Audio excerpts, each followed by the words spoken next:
Hey, somebody needs to increase their word power. You have? Excellent.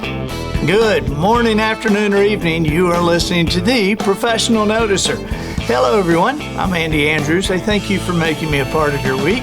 My purpose here today and with every show we do is to play the part of a best friend or a coach. I want to help you live the life of your wildest dreams by giving you access to the greatest mentors the world has to offer today. This week, the Professional Noticer is sponsored by Books for Veterans.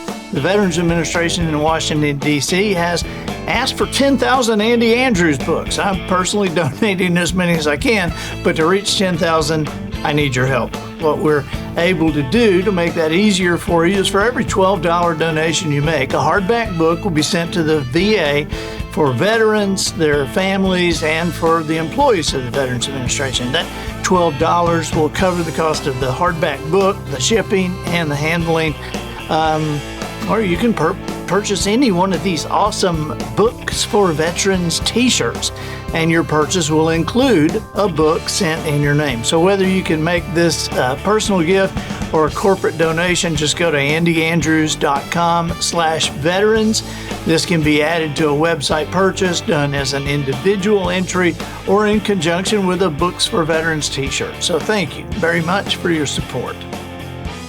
Observations and answers.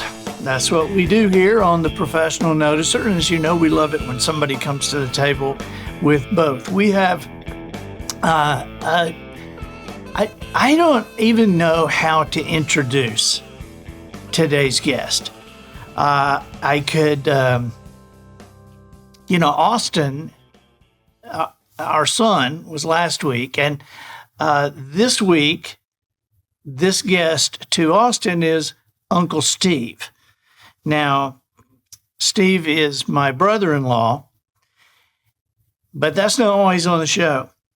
He is on the show because, and I don't mean to make him squirm or anything, but he's the smartest person I personally know in my life. Now, apologies to all the other people that I know. Okay, but sometimes we have to just squint at Steve. Now Steve is here today because, as you know, and you're hearing about AI, we have been hearing about AI from Steve for years, and he has been actively working on AI for years. The last time he was on the Professional Noticer, he was contacted by Amazon and Google. Steve works here in Orange Beach in a private, secret location. He has an amazing background. And so please welcome my brother-in-law, Christy's husband, Austin and Adam's uncle, Steve Woods. Thank you, Andy. Hey, buddy. Great intro. Man, I appreciate you taking the time. I know you're over in your cave over there most of the time. Most of the time, right. But, here it is, August, and we've known, going over to y'all's house, we've known that you have been working on AI for years. But then at Thanksgiving, we were over at your house, and you pulled out some stuff and showed us. And the boys and Polly and I, our jaws were dropping. And of course, now some of those things are coming to light. And so you're still on the forefront of this AI thing, right? Right. So how did you get involved, and when did you get involved? It was about 5 years ago, but when you first had to, if you wanted to get into artificial intelligence 5 years ago, you really had to have a computer that had a video card in it, a specific manufacturer, NVIDIA. NVIDIA was making the most video cards because artificial intelligence needed the horsepower of a video card because you might have 8 or 16 CPUs in a computer, but you needed the video card because one video card can have 4,000 GPUs. what is a CPU and what is a GPU? I am going to be great for you people as you watch this because I don't get any of this, and I'll be asking all the silly questions of C. So what is a CPU? The CPU is the central processing unit, and 16 is you probably spend quite a bit of money if you got a laptop with 16. Like how much does this laptop probably have? That probably has 8. 8 CPU? Right. Okay. And that's a MacBook Pro. That's a MacBook Pro. And the thing is, you actually need a lot more horsepower to do artificial intelligence because it just eats up a lot of compute cycles. So you need a lot more horsepower to create and work on it. Right. Because, this can run ChatGPT. It can because it's all of ChatGPT's training has already been done. So that's what the T in ChatGPT stands for, is transformer. So ChatGPT is a transformer. In 2017, some scientists at Google Research and Google Brain, created a software device called a transformer. Now, that transformer was like the moment they pushed the button in Oppenheimer. It unleashed an incredible amount of power. And just since 2017, several companies have started building on top of the transformer model. Now, the transformer model can use the graphics processing units in a video card, which means it can do a lot of processing. But mostly artificial intelligence has moved into what's called pre-trained models. Okay, so wait. So this has 8, and I remember several years ago when you moved this big thing into your office, right? And I said, "What is that?" And you said, "Well, it's for working with artificial intelligence." Exactly. It was an AI workstation. So how many GPUs? How many GPUs? This has 8. How many does that have? It has a 4200. So there's a big difference between 8 and 4200. Yeah. But it didn't really make any difference for what video cards have been around a long time, and we were using them quite well to recognize images and things like that. And it did it quite well, even though it did have to train for a long time. But what transformers did, they changed the game completely, because ChatGPT GPT stands for Generative Pre-trained Transformer. So they've already trained it for you. Whenever they come out with a new one that had ChatGPT 3 and 3.5 and 4, the number of tokens that they've been trained on, that's words, the number of words they've been trained on goes up. And now it's in the trillions. And who knows where we're going with this. Meta just released another model called Llama. It's kind of a made-up word to kind of substitute for large language model. So all these companies now are coming out with large language models. And what they're doing is just gobbling up all the text that they can. And because they can, they kind of do this thing where they turn the words into numbers. And once they turn the words into numbers, that's how ChatGPT gets its intelligence. It basically has been trained on the entirety of the internet. But that's what you do. You put numbers in, because there's programmers, but then there's people like you who create software, right, and create programs. Right.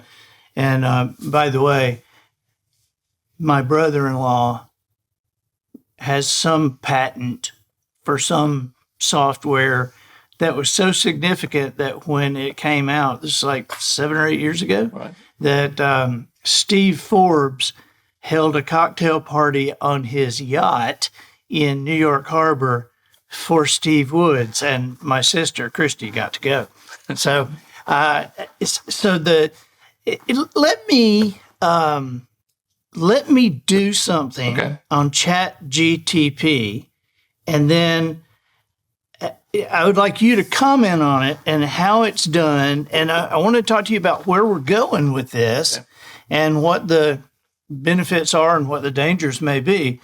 But, a lot of people are using ChatGTP now for different things, but there's tons of people that I run into that have never seen it work, And so we thought we would do this like a lifetime thing for you right now. And we have come up with the scenario because we wanted to, because it's amazing that I can put in there, write a conversation between Andy Andrews and William Faulkner, and it'll come up with it immediately, and it'll talk about The Traveler's Gift, and it'll talk about his books. And It's just shocking, that it has so much on it. So the idea we came up with would be an older person coaching a younger person. And so we thought Bear Bryant and Taylor Swift.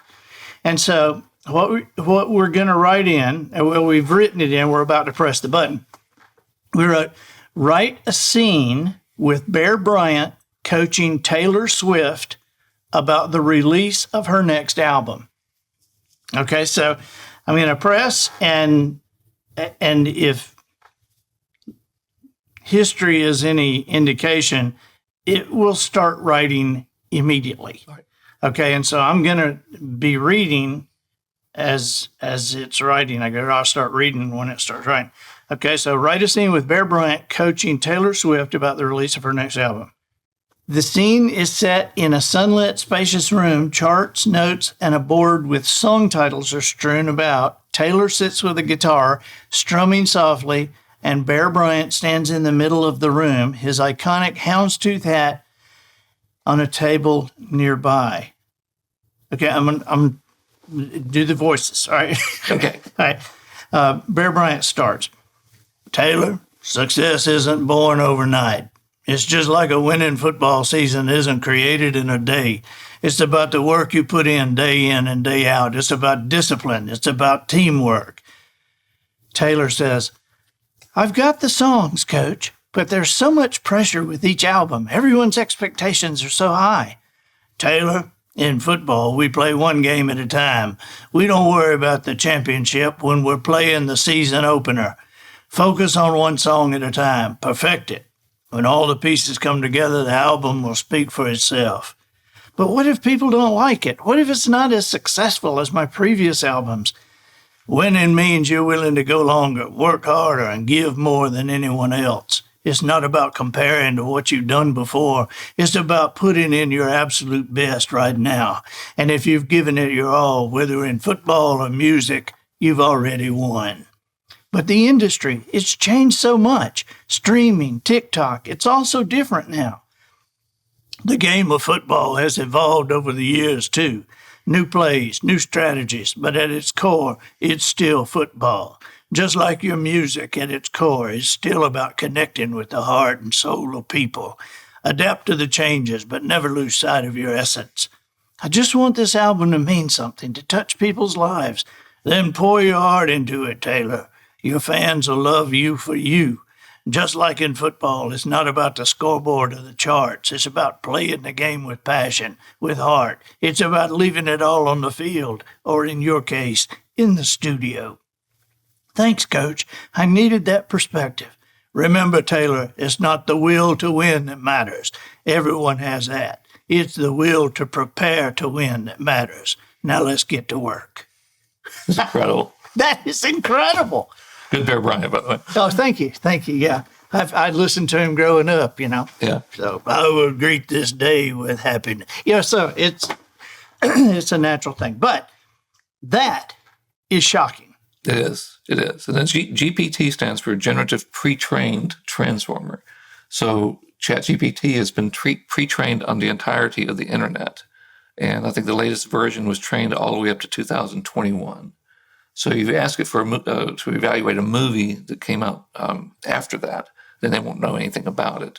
And they're constantly training new versions. So ChatGPT 3.5 is smaller. ChatGPT 4 is larger, and they'll continue to get larger and larger. The latest one by Meta is called Llama, kind of a play on the words LLM, which is a large language model. And everyone's creating them now. Even my company is creating their own large language model. It's become, if you don't have one, you're really not going to be competitive. Really? Yeah. And so why would there need to be many of them? Well, I think it's gotten to the point where companies realize they're going to fall behind if they don't have their own. There are licensing implications if you use somebody else's, and there's liability issues if you use somebody else's. So all companies now are striving to build their own. And the industry is making it easier and easier to build your own. Matter of fact, there's a technique now where you can take a pre-trained model.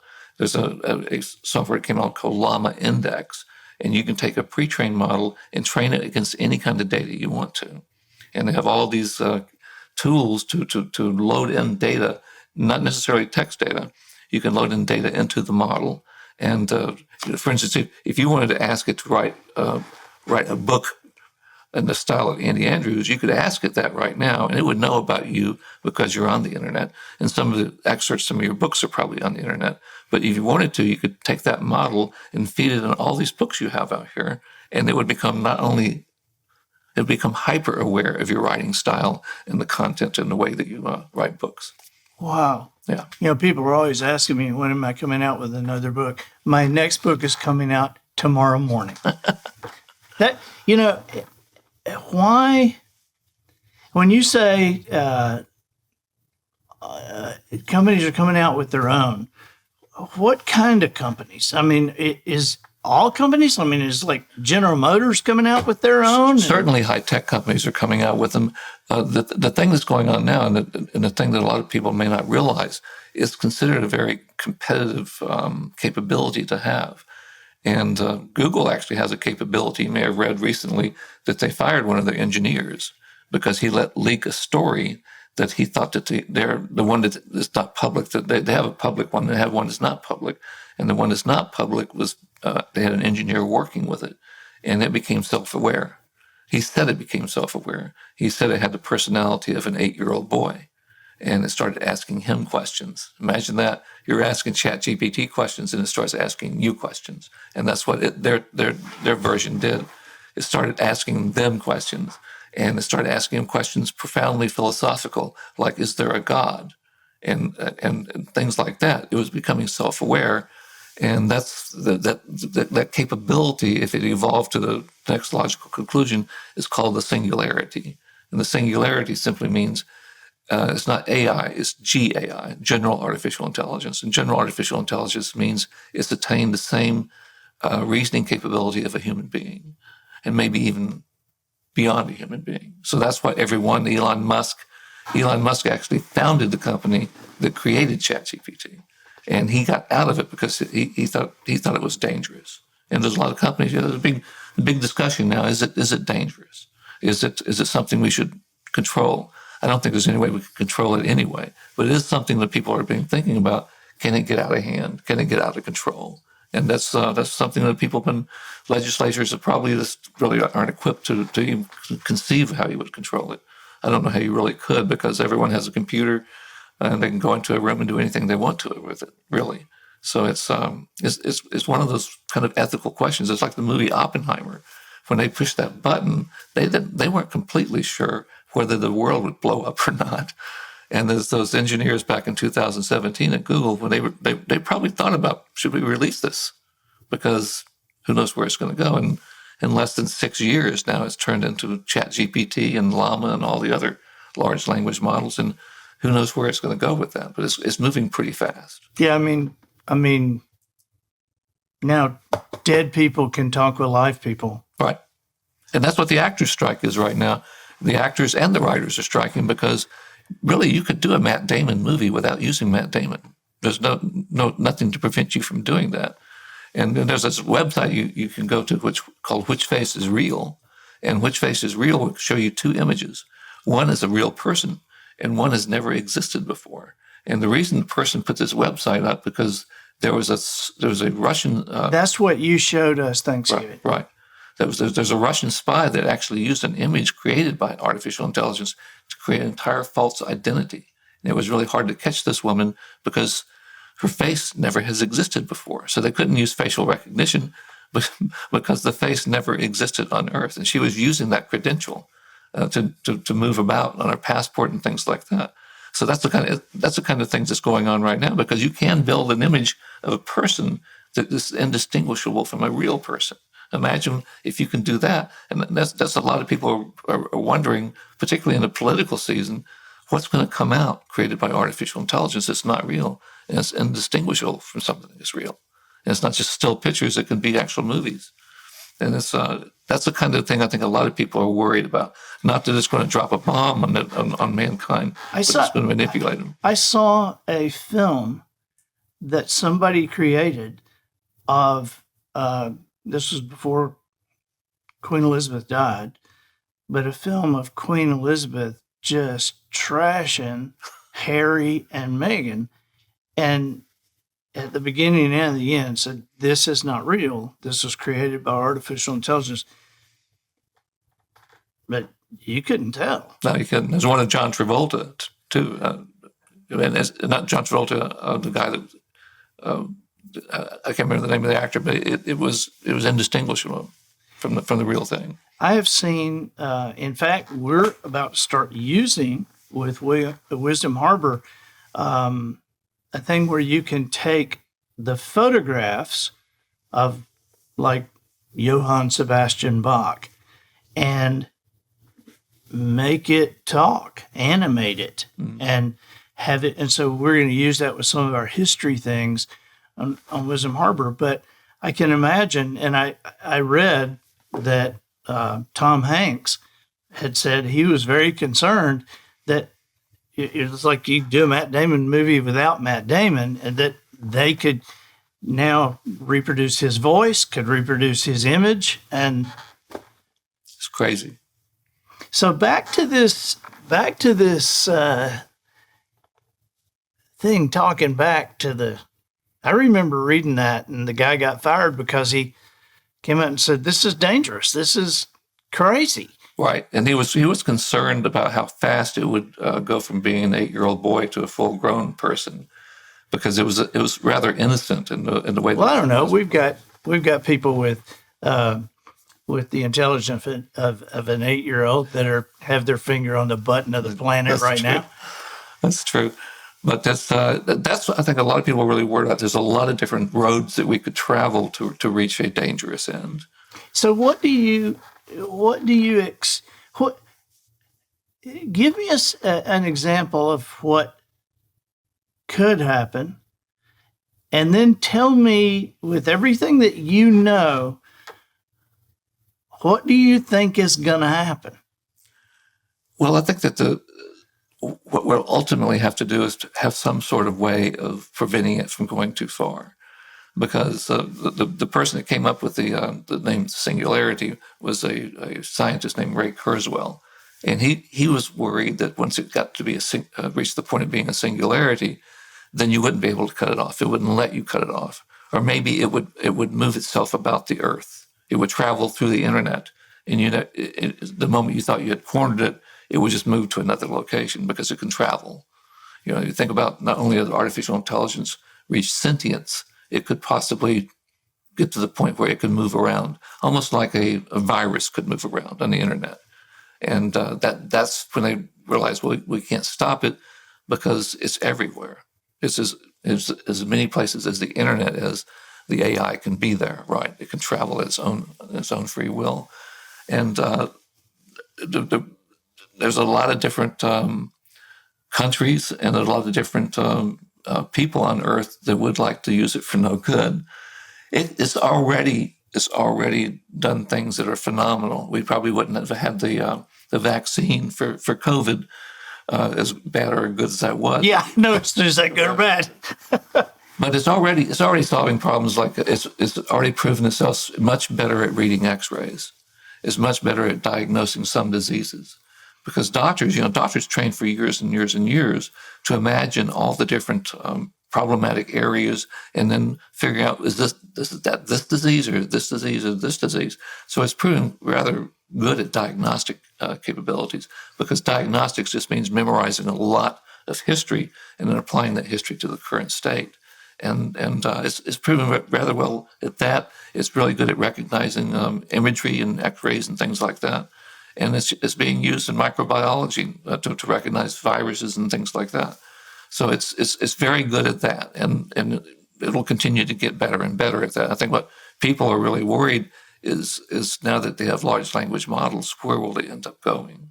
And there's a lot of things, even with ChatGPT and the current models, there's this thing that the model can do called hallucination. So the model can have hallucinations. No, this model or ChatGPT can have hallucinations. Is this something that comes from the bigger thing, or has it started with the smaller thing and it's going to get worse? It's the smarter they get, the more problem they get. Very ambitious. So there's actually a setting in GPT. He's talking they. There's a setting in ChatGPT called temperature, and you can raise or lower its temperature. And the temperature basically explains how aggressive it will be to try to answer your questions. Sometimes it can get so aggressive it'll just make stuff up. It'll sound very, very authoritative, but it's completely made up. So is that the temperature called politician? Politician, right? Yeah. And so you can set its temperature. There's a lot of different settings on ChatGPT, and all the other models have settings too. And there are groups of people who want it to hallucinate. Let's say if you're writing a fantasy novel, you're really wanting to encourage it to hallucinate. You kind of use its wildest imagination, if you will. And in particular, if you're using it to write fiction, controlling how much it hallucinates is probably a pretty good thing. But if you're using it to solve real world problems, you don't want it to be hallucinating. So there's ways of getting it to stop hallucinating. There's a whole field of study, and if you go on Amazon and Google prompt engineering, there's now dozens and dozens of books on prompt engineering. Eventually, there'll probably be a 4-year and a master's level program in prompt engineering. And prompt engineering just means, how do I ask the question to GPT to get it to behave the way I want it to be? It's things like, I want you to assume the role of a real estate agent. So you can tell it, think like a real estate agent, and then ask it questions about real estate. You can ask it to think like a banker, then ask it questions about finance. So you can put it in particular roles, and it will try its best to adopt that role and that mentality. So you can imagine people misusing that. Imagine you're a terrorist, right? And nothing's going to stop it from answering your questions. And that's probably where the real danger comes, is with people with ill intent could possibly use it to do things that were not so good. But I could see, if you're the head football coach at Vanderbilt, you could go, think like Bear Bryant and tell me what the heck to do.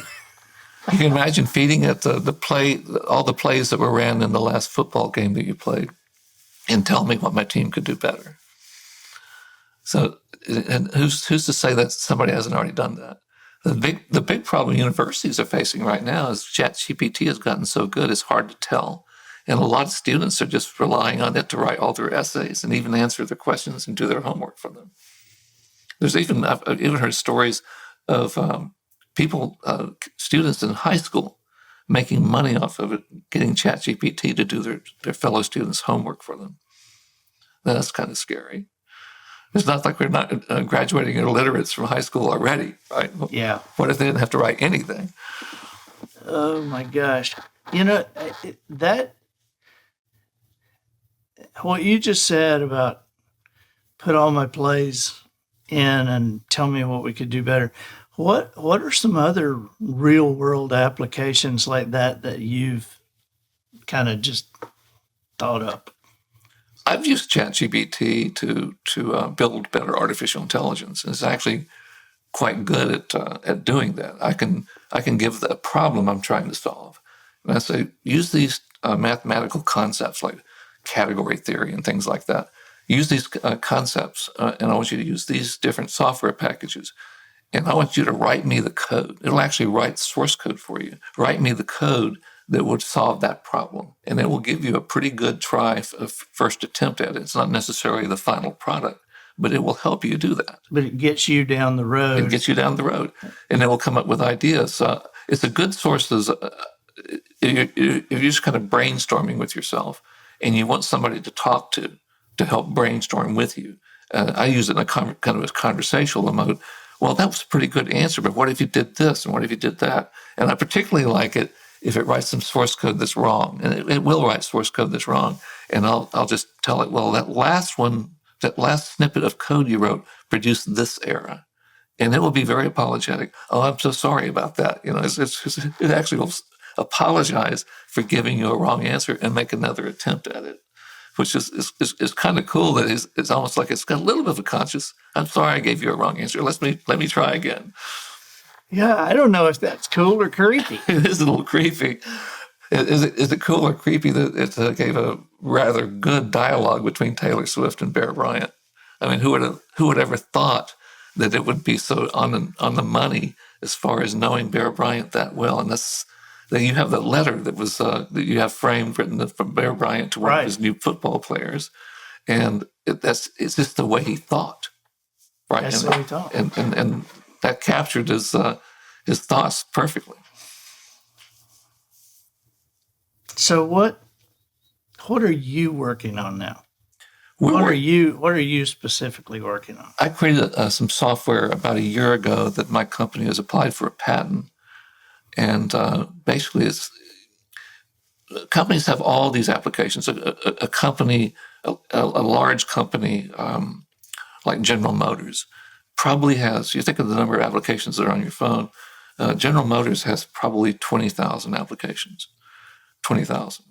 And those applications need to be maintained. They age out, and some of them become very old, and everyone wants to move their applications onto the cloud. Nobody wants to maintain their own server, so they want to move it onto the cloud. But all these applications have to behave in a certain way to be friendly to the cloud, right? And all these applications are comprised of a lot of other different libraries and packages. So I wrote an artificial intelligence that would look at the entire portfolio, let's say 5,000 applications. Those 5,000 applications might use 50,000 different libraries, 50,000. And you want to say, well, tell me the ones that are similar to one another. So I wrote an artificial intelligence that uses a field called dimensionality reduction. So we want to go from 50,000. Dimensionality reduction. Dimensionality reduction. So think of a library just as a dimension. And we want to reduce all those dimensions, those 50,000 dimensions, down to 3, because we want to be able to visualize it, and we can only visualize 3 dimensions, right? So we want to go from 50,000 to 3. And this artificial intelligence, I use a tool called UMAP. And UMAP basically uses the same mathematics Einstein used to describe special relativity. Now, Einstein was dealing with 12 dimensions. So it got 12 dimensions down to the dimensions that he could deal with. And it actually does reduce the 50,000 dimensions down to 3. And each application is a little dot, and all those dots will kind of cluster together. So these 25 applications are pretty much identical. You can, whatever you got to do to them, you got to do to all 25. So it gives the companies economies of scale. So they might have 20,000 applications, but there's maybe only 40 different types of applications. And if that's a huge win for them, because rather than dealing with 20,000, you're dealing with 30 or 40 different types of applications. And then they say, okay, here's our strategy for moving type 1, type 2, and type 3. It gives them a gigantic advantage in economies of scale. And that's a kind of, possibly for the casual user, that's way too much to think about. But if you're working for a company of any size, you have applications that they really need to get into the cloud, and doing it manually is very problematic, because many times the original developers no longer work for the company. So there's a lot of applications, and a lot of these applications are sort of black boxes, and they're kind of a mystery, and they can effectively move them. So that's, do you see how I'm nodding right now, and you see how I'm acting like I understand what you're saying? I don't. I mean, oh my gosh, Steve. Well, that's the thing is, I use it very selfishly to make my job easier, because there's those kind of problems with companies before they're just exasperated, and you think, well, the cloud's been around a long time. Why isn't everyone already on the cloud? Because they can't solve these problems. And artificial intelligence is helping them solve these problems that they would otherwise not be able to. I know one of the examples you gave me one day when we were at your house or my house, and we were just talking, is about going and asking for a seat change at the airport. And where you say, I'm in 15C, and my wife is in 32B. Can I change to get next to her? And they go, and they're doing this for like 3 or 4 minutes. And as you explained it to me, that should be one click. Should be one click. And why is it not? Because most companies, when they wanted to if you wanted to have software run your company, when most companies were born, and most companies had to make a hard choice about how they were going to implement their software, in most cases, there was only one game in town, and that was mainframe. And it wasn't just IBM. There was seven other companies besides IBM. They used to call them Snow White and the Seven Dwarfs. There's Honeywell and a few other companies like that. And the language that everyone gravitated toward was COBOL. So most businesses, if they've been around any length of time, are on COBOL, and they're on a mainframe. And that person typing to change your seat is using a mainframe. It's what they used to call green screens. If you were to look around behind, she probably has Post-it notes all over the place because there's special keys you have to hit to do different things. And they've gotten pretty good at it. They're probably not even using the Post-it notes, but it's a lot of typing. And the problem is getting off the mainframe is very difficult. Why? Because it was a Navy officer by the last name of Hopper who created the COBOL language, and it's a very verbose language. It was meant so that the average person could use this language to write programs. So it was considered to be business friendly. It's common business-oriented language. That's what COBOL stands for. And mainframes are notoriously difficult to get off because it's so verbose. A typical application just not on the mainframe might be 10 or 15, maybe 20,000 lines of code. A mainframe application can be 5 million lines of code. It's just that's how verbose it is. And because it's so verbose, and many of the people who originally wrote it are no longer with the company, they're kind of stuck with it. And so the reason she's typing all those keys is because she's using a mainframe application. And that's maybe one problem that artificial intelligence will help us solve, is help all these companies get off the mainframe, because many of them are just kind of stuck with it. And IBM likes that because they charge them a lot of money to be on the mainframe. And the smaller companies can pop up and use more agile software and do better than those companies. And compete with the big ones. Compete with the big ones. Because the big ones, it's like they can't get off the monkey bars. They can't get off of it. They just can't get off it. You know, like I did a very large financial company I did some consulting with, and they said they thought they had 75 million lines of COBOL. When I got there, I had a tool that I was using. They didn't have 75 million. They had 250 million. 250 million lines of COBOL. And they're not going to get off of that anytime soon because it's just so big. Very few people completely understand it, and it'd be too expensive to move, even though they're paying a lot of money to. I bet a lot of the people who wrote it are dead. They are. And there's a big movement afloat to attract younger programmers with a lot of money. And it's very difficult because most programmers you can't pay them enough money to write COBOL code because it's more exciting to write applications in the new languages, particularly if you're writing an application for your cell phone, right? And these companies are sort of between a rock and a hard place as far as they really can't move off of. And that's one of the things that we're trying to figure out.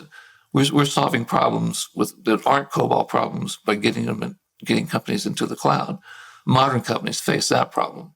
They don't have COBOL, but they got thousands of applications, and they just don't know enough about them to move them onto the cloud. And probably the next big problem would get people off the mainframe. Maybe the artificial intelligence can help with that. Wow. So all these huge companies, maybe that's the answer to what happened to the dinosaurs. They were on COBOL. They were on COBOL. That's right. That's right. It's a big problem. That's another thing that artificial intelligence might be able to help. So last thing, where do you think, give me kind of an optimistic view, but where do you think AI is going to take us? And then just in the next decade, because who knows after that?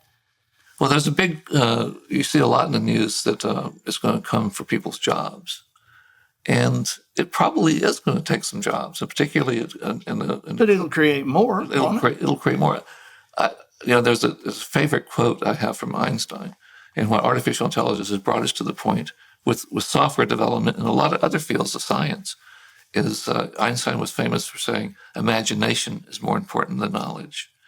And the one thing that we've reached now, I tell a lot of the programmers I'm mentoring now, imagination. Just imagine imagine your wildest dream come true as far as solving a problem, because there's no reason why that imagination can't be proven to be the path to a great solution. Because with artificial intelligence, the only limit is your imagination. And that's the one thing, that's the one positive sign in it, is your imagination. And that's really important. And there's a lot of talk going around now. Do things, programmers, nerds are finding ways to improve their imagination, because we're very technical and we're very nerdy, but not necessarily all that imaginative, right? And it takes some special concentration to figure out how can it be more imaginative. And we have some friends that have young children, and I'm always fascinated by their Patton and Evie, and I'm always fascinated watching them play with their toys. And we've probably have forgotten what it's like to be 5-year-olds and playing with Superman toy, right? Right. Or be 3 years old and playing with a toy. Or when you and I were 5-year-olds, we were playing with a stick and right. calling it Superman. Calling it Superman. But you look at their imaginations, and the way that we educate our children, we kind of beat it all out of them. By the time they get into middle school, they've forgotten how imaginative they could be. And it's just fascinating to me to see somebody with that kind of imagination. Einstein fully believed it. Einstein was not that great of a mathematician. He just had an incredible imagination. When he discovered relativity, he did it by using his imagination. He would imagine these different things, a person in an elevator and different things like that. He would imagine all these things, and he tried to explain them. So he would imagine the solutions, and then he would create the mathematics around the solution. That's how he discovered relativity. And that's really what the big plus is. And I think our school systems are going to have to figure out, can we teach them an education? Can we give them an education? Can we somehow preserve a little bit of that imagination? Right. Because that's really what's going to come in really handy when the artificial intelligence continues down the road its own. Yeah. Yeah. Imagination. Thank you for being with us. Oh, I enjoyed it. We're going to get you back again sometime. I just got to come up with more questions for you. Okay. But thank you very much. I enjoyed it very much. And I think we're probably, we don't do this often, but I think with your permission, we're going to post this on Wisdom Harbor. Please do. Too. This is valuable stuff and mind-bending and imagination-creating stuff. So thank you, buddy. I enjoyed it. And tell my sister hello when you get home. I will. All right. I'm Andy Andrews, the professional noticer, harnessing common sense and wisdom to plow through challenges all the way to an answer for you. And I think that'll do it for this week. Get us out of here, Matthew. So, ladies and gentlemen, and to the boys and girls who aspire to become ladies and gentlemen, we have reached the end of another episode of The Professional Noticer. In a world where common sense has become a superpower, I'm harnessing the tiny bit of mental energy I have for you, seeking wisdom, making observations, and endeavoring to answer tough questions in a way that will empower your family and your business. I'm Andy Andrews. Until next week, goodbye. This episode of The Professional Noticer was produced by Matt Limpert. The Noticer theme written and performed by Sugarcane Jane. Increased mental capacity for the cast and crew provided by Twinkle and Smoke of Beverly Hills. Additional financial consideration provided by ClichéBusters.com. Do you tire of hearing the same weak phrases uttered over and over about the same situations? Do you wish there were more exciting ways to express yourself? Well, now there's an answer. ClichéBusters.com is a new enterprise created and managed by masters of the English language with staff members who also have PhDs in literature. ClichéBusters.com is ready and waiting to provide you ways to shift the meaning of long-used cliches. Here are just a few we have provided for clients for use in casual conversations. It is what it ain't. A penny saved is a waste of time. All that glitters is not glitter. All for one and one for me. And they all lived happily ever that afternoon. Someone woke up on the wrong side of the planet. We're not laughing at you. We're laughing with everyone else who is laughing at you. These are just some of the fun phrases you can learn and use by joining ClichéBusters.com. So don't wait. There's no time like when you have the time.